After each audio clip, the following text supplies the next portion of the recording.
ശിങ്കാരിമേളവും band മേളവും പോലുള്ള ആഘോഷങ്ങൾ പൂർണ്ണമായും ഒഴിവാക്കിയാണ് എറണാകുളം ജില്ലയിൽ മുന്നണികളുടെ തെരഞ്ഞെടുപ്പ് പ്രചാരണം അവസാനിച്ചത്. ഗ്രാമ നഗരവീഥികളെ പ്രകമ്പനം കൊള്ളിച്ചുകൊണ്ടുള്ള ഒരു കലാശക്കൊട്ടായിരുന്നു തൃശൂർ ജില്ലയിലും അരങ്ങേറിയത്. പ്രചാരണത്തിലുടനീളം കാണിച്ച വീറും വാശിയും കലാശക്കൊട്ടിലും കാണിക്കാൻ വിവിധ മുന്നണികളും ബിജെപിയും തയ്യാറായി. ആലപ്പുഴയിൽ ഇരു മുന്നണികളും ഇഞ്ചോടിഞ്ച് പോരാട്ടം നടത്തി ഒട്ടും വിട്ടുകൊടുക്കില്ല എന്ന വീറും വാശിയും പുലർത്തുന്നതായിരുന്നു ആലപ്പുഴയിലെ വിവിധ കേന്ദ്രങ്ങളിൽ നടന്ന കലാശക്കൊട്ട്. പത്തനംതിട്ടയിൽ കൊട്ടിക്കലാശം കഴിയുമ്പോൾ എന്ത് വില കൊടുത്തും ജില്ല നിലനിർത്താനുള്ള ശ്രമത്തിലാണ് മുന്നണികൾ.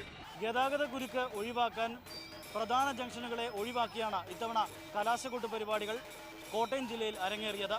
അവസാന മിനിറ്റുകളിൽ പെയ്ത മഴയോടുകൂടി പാലക്കാട്ടെ പ്രചരണ ചൂട് അവസാനിച്ചു. ശബ്ദകോലാഹലം അവസാനിച്ചു.